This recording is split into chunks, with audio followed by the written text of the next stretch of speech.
أعوذ بالله من الشيطان الرجيم. بسم الله الرحمن الرحيم. أشهد أن لا إله إلا الله وأشهد أن محمد رسول الله. السلام عليكم ورحمة الله وبركاته. Mga kapatid sa pananampalatayang Islam, na ang ating relihiyong Islam ay nagbigay sa atin ng lahat ng kapamaraanan sa lahat ng aspeto ng ating buhay, na hindi lingid sa ating lahat na lahat tayo ay nakakaranas ng bangungot, na ibig sabihin na ito ay ang masamang panaginip. Bangungot na minsan napapanaginipan natin, ang bangungot ay sumusubok na pumapasok sa ating buhay. Ito ay madalas na panloob na psikolohikal na figura na maaring kumakatawan sa ilang kahiyahiya o hindi gustong bahagi ng ating sarili na pumapasok sa ating kamalayan. Kaya mga kapatid sa pananampalataya, na dahilan kung bakit nararanasan ng tao ang ganitong pangyayari sa kanya, sa kadahilanan siya ay pabaya, siya ay tumatalikod sa kautusan ng Allah, siya ay suwail at hindi umaalala sa Allah subhanahu wa ta'ala, at dito nakakaranas siya ng masalimuot na pamumuhay.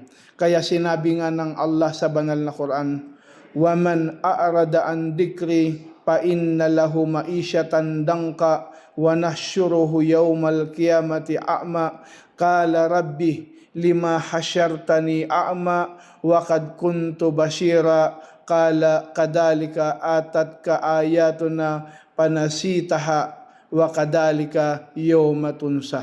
Sinabi ng Allah sa banal na Quran, at ang sino mang tumalikod sa pag-alala sa akin, kung gayon ay sadyang mapapasa kanya ang masaklap na pamumuhay, at bubuhayin namin siya sa araw ng pagkabangon na isang bulag.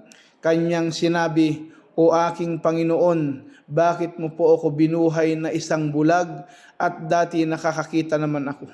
Sinabi niya, gayon din dumating sa iyo ang aming mga palatandaan at saka iyong kinalimutan ito, at gayon din sa araw na ito ikaw ay kakalimutan. Kaya mga kapatid sa pananampalataya, sa araw na iyon nakakalimutan ang mga nakalimot. Makakalimutan sila sa awa ng Allah, kakalimutan sila sa pagpapala ng Allah, kakalimutan sila sa gantimpala ng Allah. At ang mga tao na kung saan sumuway sa Allah subhanahu wa ta'ala, kakalimutan sila na maipasok sa paraiso ng Allah subhanahu wa ta'ala, sapagkat sila ay sumuway sa Allah subhanahu wa ta'ala, sila ay nagmalaki sa Allah subhanahu wa ta'ala. Kaya yun ang kasasadlakan ng mga taong nakalimot sa Allah subhanahu wa ta'ala. Malapit na itong pumasok sa ating kamalayan, at pagkatapos ay kailangan nating harapin ang hindi kanais-nais na aspeto ng ating sarili. Masakit ang bangungot ng buhay. Inulat ni Abu Umama na merong lalaki nagsabi, O mensahero ng Allah, mal-iman kala Ida syarratka hasanatuka wasa'atka sayyi'atuka pa anta mu'min. Kala ya Rasulullah, pamal itim? Kala ida haka fi sadrika syai'un pada'ahu kama kala Nabi sallallahu alaihi wasallam. Rawahu Ahmad. Inulat ni Abu Umama na merong lalaki na nagsabi, O mensahero ng Allah, ano ang pananampalataya? Kanyang sinabi, kapag nasihang ka sa iyong mga mabuting gawa, at napasama sa iyo ang masasama mong gawain, at napasama sa iyo ang masasama mong gawain, kung gayon ikaw ay mananampalataya. Kaya sinabi niya, O mensahero ng Allah, ano naman ang kasalanan? Kanyang sinabi, kung merong gumugulo sa isip mo, ay iwanan mo iyon. Isinalaysay ni Ahmad at itinama ni Albani. Kaya ang bangungot ay kilala rin bilang masamang panaginip, ay isang hindi kasiyasiyang panaginip na maaring magdulot ng matinding emosyonal na tugon mula sa isipan, at kadalasang takot na nawawala ng pag-asa.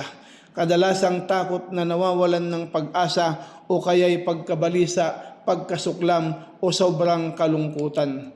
Kaya sa Islam, bata pa lamang ay sinasanay sa pagbasa ng Quran bago matulog para mailayo sa bangungot dahil iyon sa pag-aaral sa pamagitan ng 20 at 30% ang bangungot sa mga kabataan at sa mga matanda sa pagitan ng 8 at 30%. Kaya mga kapatid sa panampalataya, pag-alala sa Allah ay isang sanhi na kung saan proteksyon sa bangungot. Pag-alala sa Allah, mga gawaing pagsamba, proteksyon na kung saan para mawala ang pagkabalisa. Pag-alala sa Allah subhanahu wa ta'ala na dahilan para maging panatag ang pamumuhay ng tao. Pamumuhay ng alipin ng Allah subhanahu wa ta'ala na kung saan katiwasayan ng mga puso. Kaya yun mga kapatid sa pananampalatayang Islam na ang tao na kung siya ay susuway sa Allah subhanahu wa ta'ala, magmamalaki sa Allah, babaliwalain ang mga kautusan ng Allah na kung saan makakaranas siya ng pagkabalisang pamumuhay, masaklap na pamumuhay. Sinabi ng Allah sa Quran, وَمَنْ أَعْرَضَ عَنْ ذِكْرِي فَإِنَّ لَهُ مَعِيشَةً ضَنْكًا وَنَحْشُرُهُ يَوْمَ الْقِيَامَةِ أَعْمَى قَالَ رَبِّي لِمَا حَشَرْتَنِي أَعْمَى وَقَدْ كُنْتُ بَصِيرًا قَالَ كَذَلِكَ آتَتْكَ آيَاتُنَا فَنَسِيتَهَا وَكَذَلِكَ الْيَوْمَ تُنْسَى. Sinabi ng Allah sa banal na Quran, at ang sino mang tumalikod sa pag-alaala sa akin, kung gayon ay sadyang mapapasa kanya ang masaklap na pamumuhay. At bubuhayin namin siya sa araw na yun. Bubuhayin namin siya sa araw ng pagkabangon na isang bulag. Kanyang sinabi, O aming Panginoon, bakit mo po kami bunuhay na isang bulag at dati nakakakita naman ako? Sinabi niya, gayon din dumating sa inyong aming mga palatandaan at inyong kinalimutan, at gayon din sa araw na ito ikaw ay kakalimutan. Kaya mga kapatid sa pananampalataya, na inabutan ng mensahe, dumating sa kanila ang paalala na kung saan sila ay nagpawalang bahala. Binaliwala nila ang mga mensahe, ang panawagan sa kanila. Kaya na para silang walang nakita na hindi nila pinahalagahan. Kaya sa araw na yun, na kung saan yun ang kanilang kakasadlakan at kakalimutan din sila ng Allah subhanahu wa ta'ala, kakalimutan sila sa pagpapala ng Allah subhanahu wa ta'ala. Kaya mga kapatid sa pananampalataya, masakit na bangungot sa buhay. Masakit na bangungot sa buhay na kung saan mararanasan ng tao na tumatalikod sa Allah. Mararanasan ng tao na hindi tumatalima sa Allah subhanahu wa ta'ala. Bangungot o pagkabalisa na madadatnan, makakamtan, mararanasan ng buhay ng tao. Buhay ng tao na tumatalikod sa Allah subhanahu wa ta'ala. Kaya yun mga kapatid sa panampalataya, ang ating relihiyong Islam ay nagturo sa atin na kung papaano tayo mamuhay sa mundong ito, kung papaano tayo maiiwas sa mga ganitong pangyayari. May mga proteksyon na pinagkaloob sa atin na kung atin itong isasagawa o isa sa pamuhay, meron tayong gantimpala at pagpapala sa Allah subhanahu wa ta'ala at mailayo tayo sa ganitong mga pangyayari. Kaya para mawala sa atin ang mga haka-haka ng pamahiin na gumugulo sa ating isipan, hingil sa bangungot at mawala rin ang sakit ng insomnia. Kaya mga kapatid sa pananampalataya, pinapatikim sa atin ang bangungot para malaman natin ang kabilang buhay. Kabilang buhay na malaman ng mga tao na sila ay nakalimot. Paalala sa kanila na merong kabilang buhay at paalala na merong hangganan. Sapagkat ang tao kung siya ay nasa tugatog ng tagumpay, nasa tugatog ng katagumpay na tumatamasa ng kasikatan, na dito makakalimot ang tao dahil sa mga posisyon, pagpapala, biyaya na kanyang nakakamit. Kaya ang bangungot na kung ang tao ay para makamundong bagay, ang kanyang inaatupag, puro katanyagan, puro dunya na kung saan dahilan na ang tao ay makakakamit ng bangungot at pagkabalisa kung ito ang ipapalit niya ang makamundong bagay sa pag-alala sa Allah.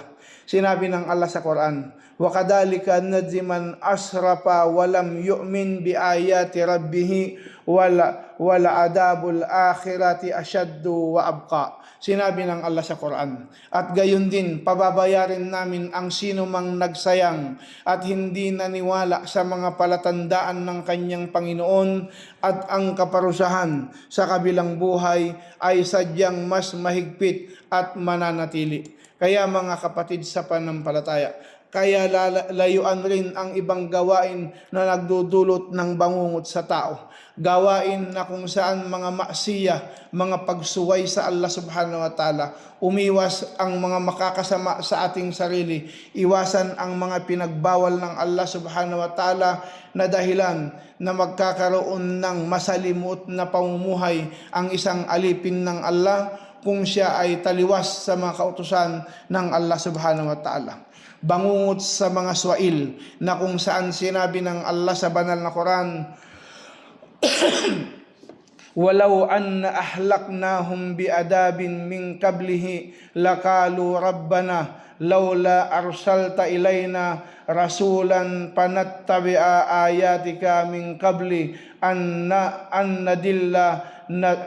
nadilla nakhza. Sinabi ng Allah sa Quran, at kung sila ay aming lipulin, kung sila ay aming lilipulin noon gamit ang isang parusa, ay talagang kanilang sasabihin, o aming Panginoon, sana pinadalhan mo kami ng isang mensahero at saka aming susundin ang iyong mga tanda bago pa kami hahamakin at papahiyain. Pagsisisi na wala ng puwang, pagsisisi na hindi na maibabalik, pagsisisi na wala ng pagkakataon ang mamumutawi sa bunganga ng swail sa Allah subhanahu wa ta'ala. Kaya mga kapatid, na kung saan ang pagpaslang ng tao ay malaking bangungot. Bangungot na kung saan na ito ay pananagutan pagdating sa kabilang buhay. Sinabi ng Allah sa Quran, وَمَنْ يُقْتَلْ مُؤْمِنًا مُتَعَمِّدًا فَجَزَاؤُهُ جَهَنَّمَ خَالِدِينَ فِيهَا وَغَضِبَ اللَّهُ عَلَيْهِ وَلَعَنَهُ وَأَعْدَى لَهُ عَذَابًا عَظِيمًا. Sinabi ng Allah sa Quran, at sino mang pumaslang ng isang mananampalataya ng pasadya, kaya ang kanyang ganti ay impyerno na kung saan mamamalagi siya roon habang buhay, at magalit sa kanya si Allah at sumpain siya at ipinahanda para sa kanya ang matinding pagpaparusa.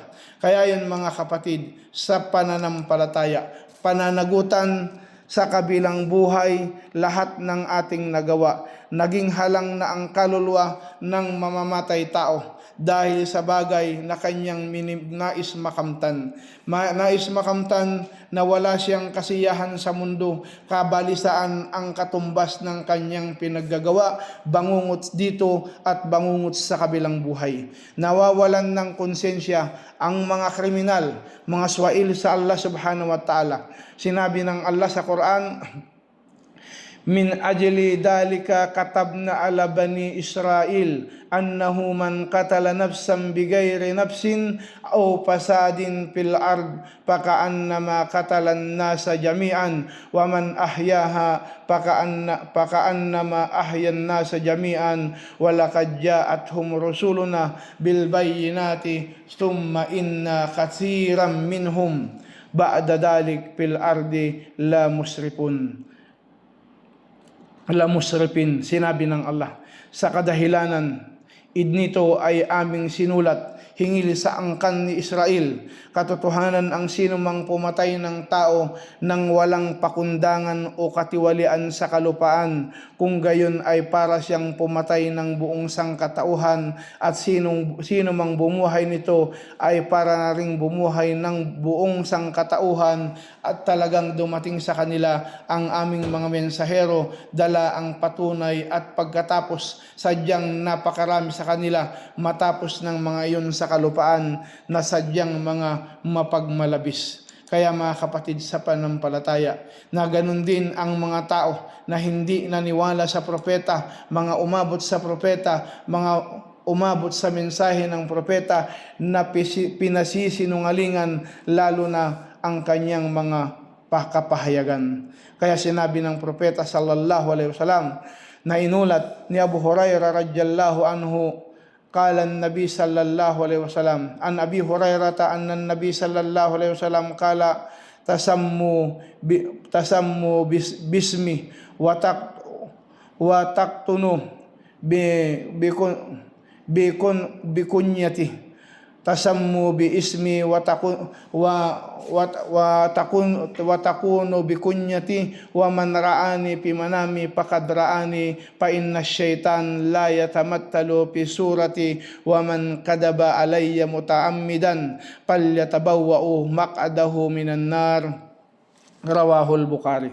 Inulat ni Abu Hurairah radhiyallahu anhu na sinabi ng propeta sallallahu alaihi wasallam, ipangalan ninyo ang aking pangalan at huwag kayong magpalayaw sa aking palayaw, at ang sino mang nakakita sa akin sa panaginip ay talagang nakita niya ako, sapagkat si Satanas ay hindi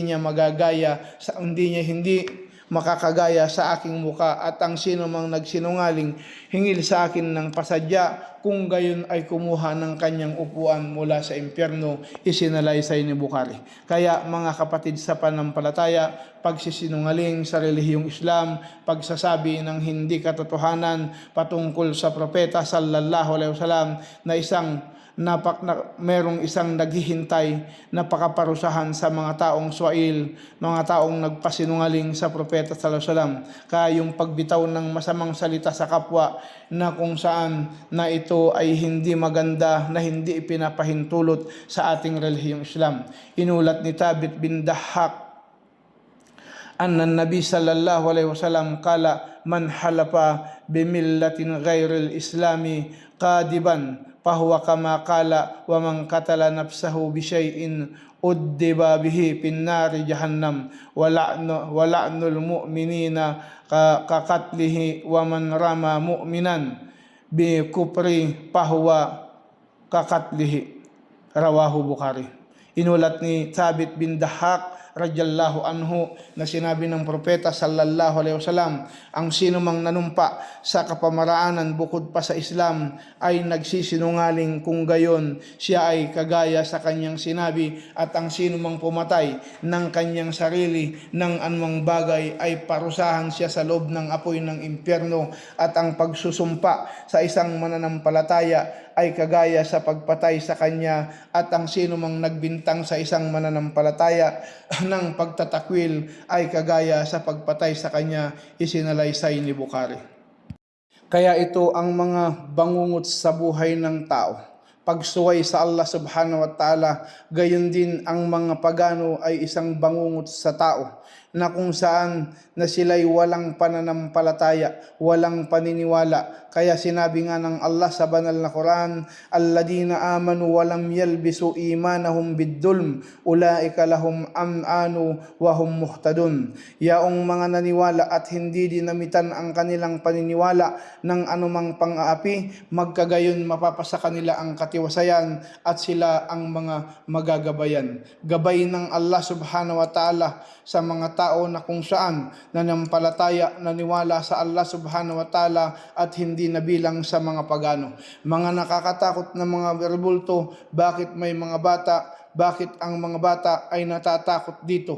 Kaya kung titingnan natin na ito ay isang gawaing pagsuway sa Allah subhanahu wa ta'ala, pang-aapi sa tagapaglikha, ay matinding bangungot. Inulat ni Abdullah radhiyallahu anhu nang binaba ang talatang ito, sinabi ng Allah sa Quran, alladina amanu walam yalbisu imanahum biddulm, na kung saan sinabi ng Allah, yaong mga naniniwala at hindi din hinaluan, dinamitan ang kanilang paniniwala ng anumang pang-api. ala ashabin nabi sallallahu alaihi wasallam wa qalu ayyana lam yudlim nafsahu faqala rasul sallallahu alaihi wasallam laisa kama tadunnuna innama huwa kama qala luqman li ibnihi ya bunayya la tusyrik billah inna syirka ladulmun adim. At sa pagpatuloy ng hadith, nang hinarap talaga ang mga kasamahan ng propeta sallallahu alaihi wasallam ay nagsabi, sino sa atin ang hindi nang aapi sa kanyang sarili? Kanyang sinabi, mensahero ng Allah subhanahu wa ta'ala, hindi iyan tulad sa iniisip ninyo. Ito ay kagaya sa sinabi ni Luqman sa kanyang anak, ya bunayya, sabi niya, ya bunayya, la tusyrik billahi inna syirka ladulmun adim. Hindi iyan tulad sa iniisip niyo. Ito ay kagaya ng sinabi ni Luqman sa kanyang anak, o aking anak, huwag kang magtambal sa Allah. Katunayan, ang pagtatambal ay sadyang napakatinding pang-aapi. Pang-aapi sa sarili na kung bakit dahilan kung bakit siya paparusahan sa kanya sa kabilang buhay. Pang-aapi sa sarili, siya ang dahilan kung bakit parurusahan ang kanyang sarili sa kabilang buhay dahil siya ay gumawa ng pang-aapi, pagtatambal sa Allah subhanahu wa ta'ala, pagsuway sa Allah subhanahu wa ta'ala. Kaya kung nagkamali, huwag lang sa karapatan ng Allah, kasi ito ay magiging bangungot sa kabilang buhay. Ito ay isang napakalaking bangungot sa kabilang buhay at masaklap na kasasadlakan na parusa na wala ng katapusan. Kaya mga kapatid sa panampalataya, na tayo'y magbalik loob sa Allah, laging magpakupkup sa Allah, gawin ang mga turo ng propeta, kapamaraanan ng propeta na dahilan para kalugdan ng Allah dito sa mundo at saka sa kabilang buhay. Na kung saan tatakutin lalo ni Satanas ang mga tao na para siya ay sumuway, para kung saan humanap ng ibang pag-asa maliban sa Allah subhanahu wa ta'ala, mailagay nila ang kanilang pag-asa sa iba, hindi sa Allah subhanahu wa ta'ala, at ganun din ang kanilang takot ay hindi sa Allah. Kaya itong dahilan kung bakit sila tinatakot ni Satanas, para mailigaw ang tao, mawala ang takot sa Allah, mawala ang pag-asa sa Allah. Sinabi ng Allah sa Quran, innama dalikumus syaitanu yukhawwifu awliya'ahu fala takapuhum waqfuni in kuntum mu'minin. Sinabi ng Allah, tanging iyon si Satanas na sinisindak niya ang kanyang mga alagad, kaya't huwag ninyo siyang katakutan at katakutan ninyo ako kung kayo ngayong mga mananampalataya. Pagkatakot ng alipin sa Allah subhanahu wa ta'ala, pagkatakot na wagas sa Allah subhanahu wa ta'ala na siyang magpapawalang bisa sa anumang mga kasamaan, magpapawalang bisa sa pagsuway sa Allah, na kung saan ang takot ng alipin sa Allah ay dahilan para maiwaglit niya ang kasamaan, at pagsuway sa Allah, at maisagawa niya ang tunay na pagsamba, pananalig, pananampalataya sa Allah subhanahu wa ta'ala. Kaya pag-aaksaya sa mga kagamitan at masamang bangungot. Inulat ni Jabir bin Abdullah radiyallahu anhu, anna Rasul sallallahu alaihi wasallam qala lahu firashun lirrajulin wa firashun lil imra'atihi wathalithu liddayipi warrabi'u lisyaitan, rawahu Muslim. Sinabi ng propeta, ang higaan ay para sa lalaki at higaan para sa kanyang asawa, at pangatlo ay para sa kanya sa bisita, at ang pang-apat para kay Satanas. Isinalaysay ni Muslim na ibig sabihin na para hindi mangyari ito, na maisagawa natin ang mga kapamaraanan dua ng propeta sallallahu alaihi wasallam, na dadamay pati inosente sa bangungot ng gabi. Kaya bigkasin ang mga aya, mga sura na binanggit sa Quran, ang kul a'udhu birabbil falak min syarri ma khalaq wa min syarri ghasikin idha waqab. Sinabi ng Allah, sabihin mo, nagpapakupkup ako sa Panginoon ng bukang liwayway laban sa kasamaan ng anumang kanyang mga nilikha at sa kasamaan ng kadiliman kapag lumaganap ito. Kaya dito mga kapatid, hindi mananaig na si Satanas kung ang tao ay laging nagpapakupkup sa Allah, laging tumatalima sa Allah subhanahu wa ta'ala. Bangungot ng kriminal ay puno ng inggit na pati kasamaan ay kanyang kinaiinggitan. Kaya yun mga kapatid sa panampalataya, bangungot sa kasaysayan hingil kina Paraon. Anong sinabi ng Allah sa Quran? Paarsalna alayhim tufan wal jarada wal kummala والدفادع والدم آيات مفصلة فاستكبروا وكانوا قوما مجرمين. Sinabi ng Allah sa Quran, kaya't ipinadala namin sa kanila ang baha at mga balang at mga kuto at mga palaka at dugo bilang mga panglilinaw ng mga palatandaan, at saka nagmataas pa sila at naging pamayanan ng mga salarin. Nagmalaki sa Allah subhanahu wa ta'ala na dahilan ang resulta ng bangungot ng kanilang kinasadlakan, kaparusahan ng Allah subhanahu wa ta'ala para sa kanila. Walang pananagutan.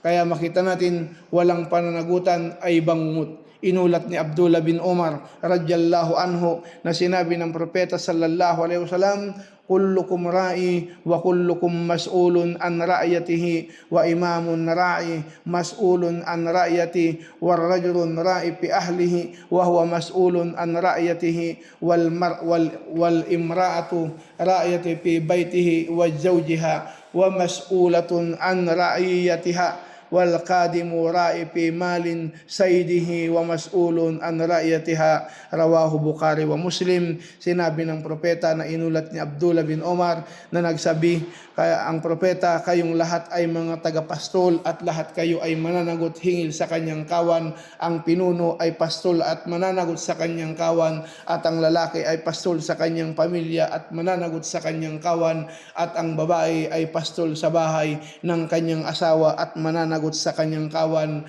at ang alipin ay pastol sa kayamanan ng kanyang amo at mananagot sa kanyang kawan. Isinalaysay ni Bukhari at Muslim. Kaya dito mga kapatid sa panampalataya, na kung hindi magampanan ang mga obligasyon o ang mga obligasyon na naiyatang sa isang alipin ng Allah, ay bangungot ang resulta. Kaya yun mga kapatid sa panampalataya, bangungot na kasasadlakan na haharapin pagdating sa kabilang buhay. Bangungot kung ang mga magulang ay hindi naging magulang. Na ibig sabihin na hindi nila ginampanan ang pagiging magulang, mga obligasyon nila. Kaya mga kapatid sa panampalataya, inulat ni Abdullah bin Umar radhiyallahu anhu na sinabi ng mensahero ng Allah subhanahu wa ta'ala, talatatu qad harramallahu alaihimul jannah mudminul kamar wa akakil dayut alladhi yukirra fi ahlihi al-khabatha. Na inulat ni Abdullah bin Umar radhiyallahu anhu na sinabi ng propeta sallallahu alaihi wasallam, tatlong katao na ipinagbawal ng Allah sa kanila, ang paraiso, ang lulong sa alak at suwail sa magulang, at konsentidor na yaong pinapabayaan niya ang kasamaan sa loob ng kanyang pamilya. Isinalaysay ni Ahmad at ginawang Hasan ni Albani. Kaya yun mga kapatid sa panampalataya, at ganun din ang mga nangangalunya ay bangungot ang magiging resulta. Kaya makikita ang mga nangangalunya ay wala silang katiwasayan, wala silang kapanatagan. Inulat ni Anas radhiyallahu anhu na sinabi ng mensahero ng Allah subhanahu wa ta'ala, inna min ashratis saati ay yurpa ilmu wa yathbutal jahal wa yasrabal qamar wa yudhirud zina. Sinabi ng propeta sallallahu alaihi wasallam, katotohanan, kabilang sa mga tanda ng oras ay maglalaho ang kaalaman at magiging matatag ang kamangmangan at iinumin ang alak at lumalantad ang pangangalunya. Isinalaysay ni Bukhari. Kaya mga kapatid sa panampalataya, na parang normal na lang sa kanila ang paggawa ng kasalanan, pagsuway sa Allah subhanahu wa ta'ala, na wala na silang kinakatakutan, na binabaliwala na nila ang mga parusa na kanilang kahantungan o kasasadlakan, sapagkat sila ay binabalutan ng kasiyahan na pagsuway, na pinaganda ni Satanas ang kanilang gawain. Zuyyina syaitanu a'malahum, at pinaganda ni Satanas ang kanilang mga gawa, at sila'y nasisiyahan dito at nakakalimot sa kung saan kasasadlakan pagdating sa kabilang buhay. Henerasyon kung saan wala ng kontrol ang magulang sa kanilang mga anak sa paggawa ng kalaswaan. At dito makita natin bangungot sa nagising sa linlang ng mundo. Kaya dito mga kapatid, na kung saan sila'y nalulung, nalasing sa linlang ng mundo, na sila'y nakalimot sa Allah subhanahu wa ta'ala. Sinabi ng Allah, amman hadal ladhi huwa jundul lakum yansurukum min dunir rahman innil kafiruna illa fi gurur. Sinabi ng Allah sa banal na Quran, o sino kaya itong mayroong hukbong handang tutulong para sa inyo bukod sa mawaing Allah, wala sa mga mapagtakwil kundi sa pagkalinlang. Mga taong nalinlang na dahilan na sila'y nakalimot, nalinlang ng mundo, nakalimot sa Allah, lumayo sa Allah, sila'y nabalutan at nagpakasasa sa mga pagsuway sa Allah subhanahu wa ta'ala, na pinaganda ni Satanas ang kanilang gawain at sila'y nasiyahan dito. Na harinawa mga kapatid sa pananampalataya, ilayo tayo ng Allah sa ganitong gawain, manatili sa atin ang gabay ng Allah at hindi natin makamtan ang bangungot na kasasadlakan na karimari-marim na parusa pagdating sa kabilang buhay. Hilingin natin ang kaluguran at awa ng Allah sa atin dito sa mundo at sa kabilang buhay. Ipagkalob sa atin ng Allah ang pinakamataas na antas ng paraiso ng Allah. Ilayo tayo sa parusa sa libingan, ilayo tayo sa parusa sa impyerno. Assalamualaikum warahmatullahi wabarakatuh.